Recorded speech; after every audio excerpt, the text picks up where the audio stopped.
I'm Dr. Leah Andrews, and welcome to Tea with Dr. Leah. And of course, this is Oben. Oben is my companion and the result of generations of excellent breeding of Chihuahua and Rat Terrier. And he's going to settle down there. Today we're going to go over the metal element.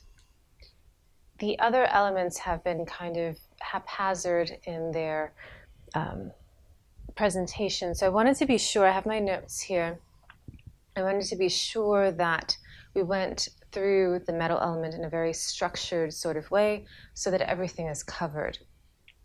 So first, shh, be quiet. First we're going to go, what is wrong with you today? Settle down.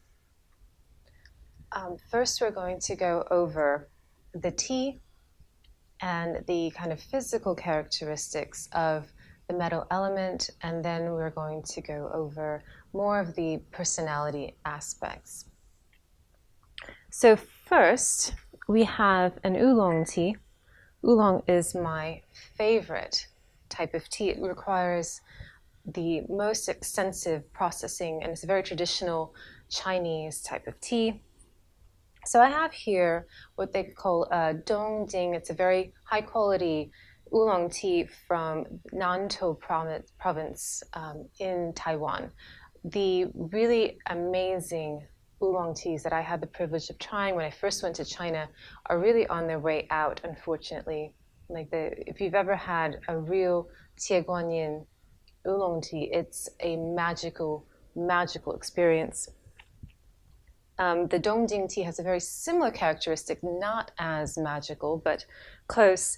You see here, it's more tightly bunched. The tea, it becomes kind of rolled in this very unique pattern for this type of oolong because it's processed by drying and baking and different types. There's probably 5, 6 plus processes that the oolong tea has to go through to get this character where it has this richness of fragrance and flavor that has immense depth, just like a beautifully fermented wine would have. And now, unfortunately, the trend is this bright green, horrific, flavorless Tieguanyin tea. They've completely destroyed it with the modernization practices. But that's another story. So I'm not going to go through the full ceremony, but basically you always want to go and brew it correctly. So you're going to use hot water to wash all of your utensils to warm them up. You're going to rinse the tea on its first before you brew it, and then you're going to allow it to sit for a little bit.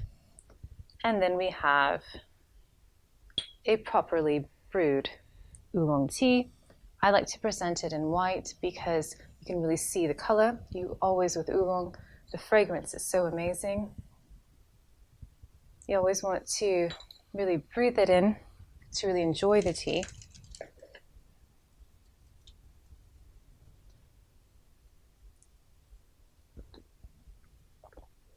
And so you want to kind of swish it in your mouth a little bit.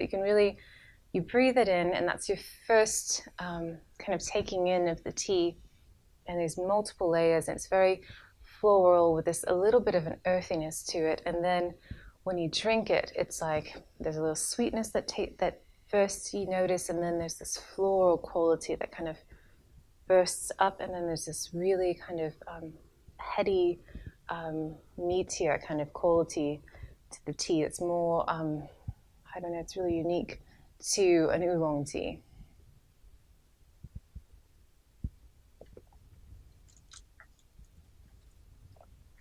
And you'll see here, I don't have my orchids presented because I didn't have a perfectly metal orchid. The white orchid that I had last week was pretty metal. It had very fine symmetry and perfect lines, and it was white. So orchids in general, the hobby of having orchids is a very metal hobby, I think.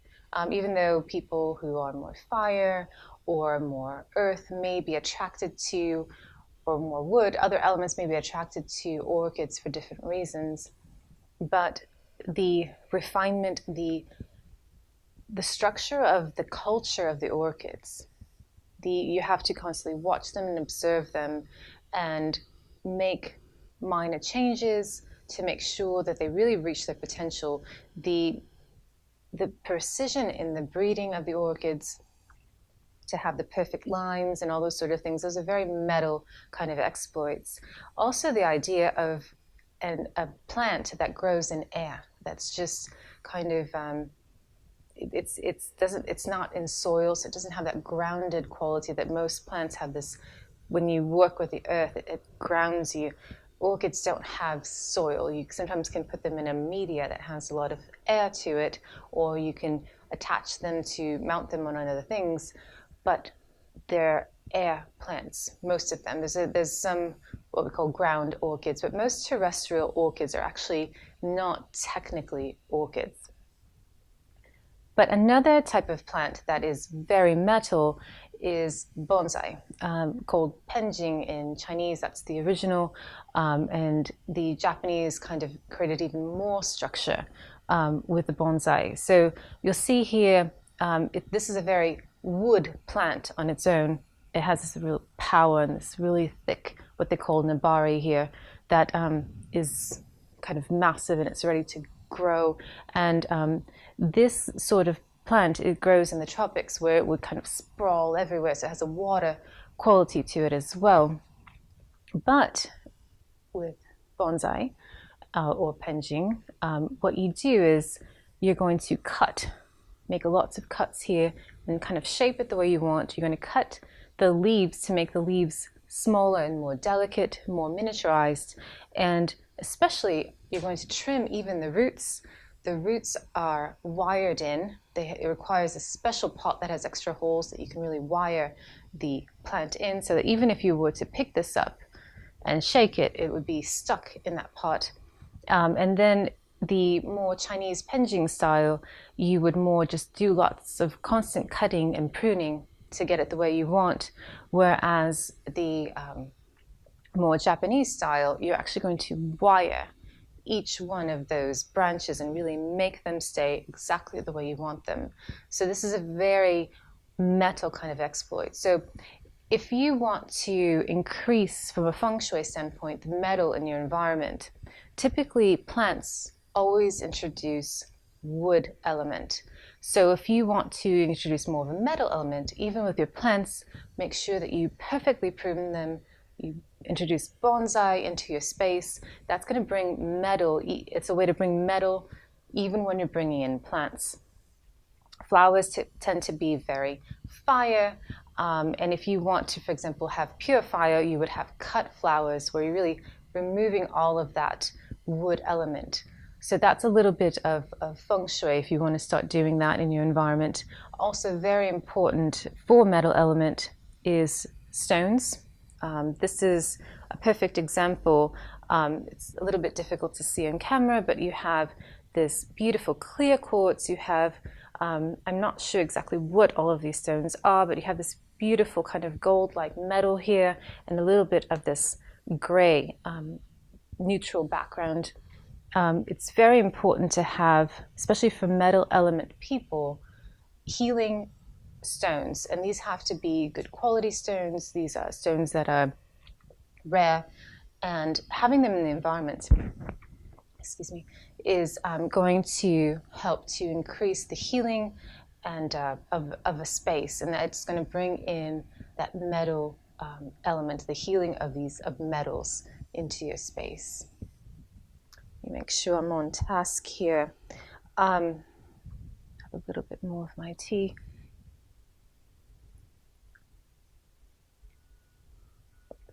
That's delightful. Let me see here.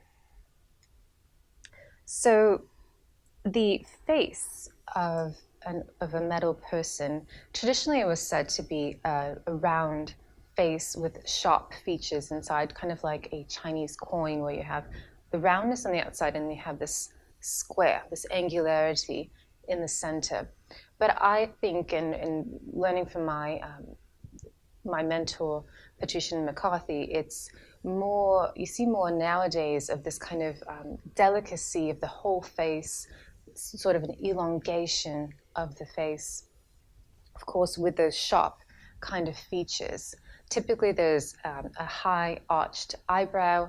The higher eyebrows, the greater space between the eye and the eyebrow, it shows a bit of an aloofness, a little bit of a distance. It tells you that that person lacks some space in between them and another person. The long, thin nose, having these, for example, on my face, these cheekbones kind of sticking out is a very metal kind of quality. It connotes authority. Any kind of sharpness, edges, typically in metal people that have a lot of metal, this area is sunken in, and you've got real bone structure showing. So a lot of models have metal predominant elements, which makes them perfect for photography. It creates a lot of interest and shadowing in the face. Also, metal element has this kind of sheen to the skin. There's this glow to it.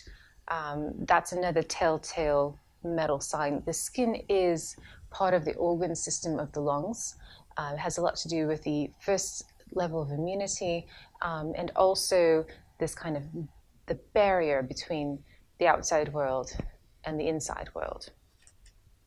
The metal body is very long, it's slender, and the energy is very contained. There is this real stillness to the metal energy. It's not going places. Like the wood energy is coming from the ground, shooting up, getting kind of stuck at the shoulders. The fire energy is kind of emanating out from the heart space. Water energy is kind of undulating and hanging out in the midriff. Earth energy is very grounded and rooted into the earth. Metal is just contained. Let me see. The main thing in terms of clothes for metal element, it can go one of two ways. Because metal is both nostalgic for the past, it can be very classical and elegant, but it's also really yearning and intrigued by the future and kind of sci-fi and avant-garde and pushing the boundaries and doing something completely new. And so you'll see with metal people, sometimes they'll do both, but it can be this very futuristic, very edgy, but perfect type of dress and hairstyle, or it can be this kind of nostalgic, classical kind of look. Those tend to be the predominant looks. If you look at cultures, typically, I think the stereotypical metal culture would be embodied in Japanese and in French culture. Both of them have both this wealth of tradition and nostalgia for the traditions and keeping with those traditions, and then also this pull towards the future and what's avant-garde, what's really cutting edge. And so that's kind of the tension that metal people sit in. In terms of clothes, it tends to be the type of clothes that you dry clean and have to press, has sharp lines. It's not wash and wear type of clothes. Also, metal people really need to wear jewels. They feel bare without their healing metals on their body. And it's a little bit different than, I think, a lot of different elements like stones, but for different reasons. But metal really has this affinity with their stones, and they have to be of good quality. So pearls and diamonds are probably the most important, as well as platinum or white gold or silver, very good quality, pure cuts, and then also, of course, jewels like rubies or emeralds or sapphires. Those are really, they feed the energy of metal people. They feel complete with them. Also, behavior-wise, the main issue for metal people is grief. It's a real challenge, the same way that anger is for wood, and the same way that with anger for wood, you want to channel it into passion. With metal, you want to channel that grief into sympathy and connection. So grief for a metal person is often described as this hole that they're born with, this empty space. And it's usually linked to this nostalgia for the past, for something that they've never had that they want to bring back. It's an idealism. And so with that grief, with that constant kind of sadness, to keep it from overwhelming you, it's important to find sympathy for others. That's a way to kind of connect that grief and make an outlet for it, so you can be doing something of service for others. It can also translate into kind of doing something more philanthropy for the environment, for other people, for the poor, for that sort of thing, for people who are suffering. You can channel that grief into doing good in the world, and really lending an ear to listen to and hear, and allow suffering to kind of be heard and be healed in the world. Let me see here. What else? For metal, there's this real perfectionism, this real need to bring things, to impose on this crazy, chaotic world, this perfection, this higher ideal, elevating us to what we can be. If you think about the lungs are these kind of like these huge white canopies protecting the heart space, protecting the emperor. And the symbolism in Chinese medicine is the archetype of the lungs, is of the minister that is there to kind of guide the emperor. So this is real. If you think about the lungs too, they have to be pure. They're easily polluted by the air. So cleanliness, purity, air, those are all associated with the lung element, with the metal element, I'm sorry. And so it's this real need for properness, perfection, precision. It makes metal a necessary ingredient in any kind of mastery and any kind of artistry, because you have to have that attention to detail, that discipline to hone your skill. Those are all very metal types of exploits. There's also a bit of a standoffishness with metal. Metal is very conscious of boundaries, both of its own boundaries and the boundaries of others. So unlike wood, which is very conscious of its own boundaries but oblivious to others, and fire, who's oblivious to all boundaries, water doesn't know they exist, metal is hyper aware of boundaries. So it would be like if someone is crying, a metal person might ask, is it okay? Do you want a hug? They wouldn't just intrude on that space, because they would not want to be intruded upon. So they help to maintain and protect and preserve kind of boundaries between others. Also, in terms of affection, metal displays affection a little differently. Metal is capable of deep love and adoration, but it's with a little bit of distance. So it might be in the sense of loyalty or kindness or an act of service or responsibility to another, not necessarily in gushing words or big sloppy emotional displays. It's more respectful of distance. A perfect example, I think, of metal romantic love and metal kind of proclivities, I would say, would be the film The Age of Innocence. The attention to the proper behaviors and the restraint of emotion, that's really exemplifies the metal ideal, and also the idealization of love. And that kind of idealized love can never be requited, because that would make it mundane and of the earth. So I think that really exemplifies the metal worldview.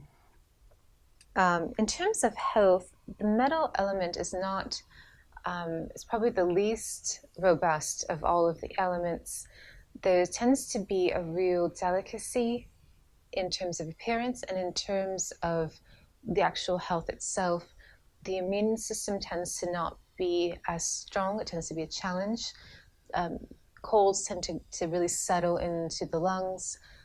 Also, there's a real delicacy in terms of even the energy of the environment, being very sensitive to the energies, sensitive to pollutants. So a lot of environmental allergies, those are common in metal people, fragrance allergies, that sort of thing. So a lot of metal people, they are very particular about the fragrances they have in their home, or the types of foods they eat. They might be more sensitive to kind of the all of the things that we are putting in our food supply, our water supply, what's in our air. A lot of metal people become passionate about preserving the environment from almost a cleanliness kind of standpoint, a desire to not only preserve the past as we go into the future, but also this kind of revulsion for dirt and dirtiness, and pollution is exactly that. In terms of activities, if you wanted to increase your metal element, things like Pilates, yoga styles that are very focused on form, like Iyengar yoga, where you have to really be precise in your form, certain types of Tai Chi or Qigong that are very form focused and not free flowing, those would be very important. And also using your breath with yoga and Pilates. And of course, Tai Chi and Qigong, it's all about using your breath, your focus, your concentration with precise movement of the body. Many types of dance, actually, I think all types of dance would require a good metal element for precision, but especially things like ballet, where it's really heavily a metal element pursuit. In terms of one thing that's very important to understand about metal as well is that metal is very focused on words and wording. It's very important. They make excellent editors. And when metal people are kind of, their weapon of choice are their words. So they're very good at cutting people off, kind of using their words as daggers if they feel upset or they feel like they need to rein someone in, especially wood out of control. It's almost like watching someone do bonsai. When you see a very metal person with a very excess wood person, it is this, the metal person kind of throws out their daggers and they're cutting back that wood in every direction and really containing it. So, and also at the same token, metal can be very injured, deeply injured by words. It's the way that you would injure a metal person the most would be by words. And metal also has this ability to kind of cut people and things out of their life dispassionately. So if someone is proving to be not in alignment with what they want, they have a real capacity to just cleanly and smoothly cut that person out of their space. For a metal kind of meditation, one of the issues with metal is that that containment can become stuck, so, and centralized. And I think a very good meditation for metal is to kind of bring it to the periphery and circulate it. That's definitely what we do when we do acupuncture. It's one of the ways that we kind of harmonize metal, is we kind of get it moving and get it keep it from being so contained, which it tends to do. I'm going to hold a very metal sort of crystal. This is one of my favorites. It is a selenite wand, and selenite is very purifying. It cleans and clears any kind of errant, dirty energy. And if you see kind of the way its striations are, it's like this very, very cleaning kind of mineral. So I'm just going to hold this in my hand here and gently close your eyes. Place your feet on the ground, hands on your lap, straight back. You want to imagine this line from the very top of your head, as if there was a straight column going from the top of your head down to the center line of your sit bones.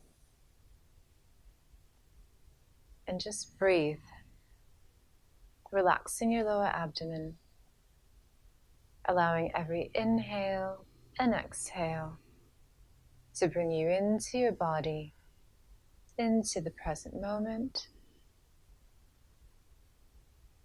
And now gently bring your awareness, continuing this gentle breathing, to the very tips of your thumbs, the tips of your index fingers, the tips of your middle fingers, your ring fingers, your little fingers, down to your big toes, your second toes, your third toes, your fourth toes, and your little toes. Back up to the bridge of your nose, the orbits of your eyes. And again, bring your awareness to your thumbs, your index fingers, your middle fingers, your ring fingers, your little fingers, down to your toes, your big toes, your second toes, your middle toes, your fourth toes, your little toes. Back up again to the bridge of your nose, the orbits of your eyes, down to your thumbs, your index fingers, your middle fingers, your ring fingers, your little fingers, to your big toes, your second toes, your middle toes, your fourth toes, and your little toes. And back up to the bridge of your nose and the orbits of your eyes.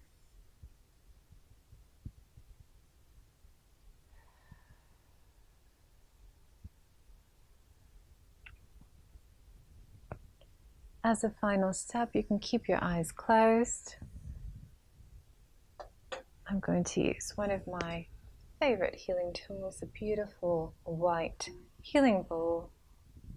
And this is resonant with the heart chakra.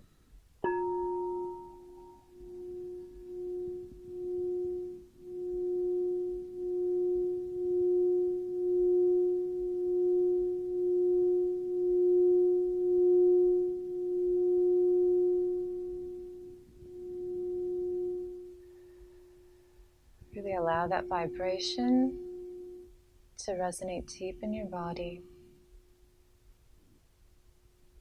to cleanse your spirit of any impurities, and to allow a higher awareness, a higher light to anchor into your body, into this world, elevating our common consciousness to our potential. May you have a beautiful, wonderful, mystical day. Thank you.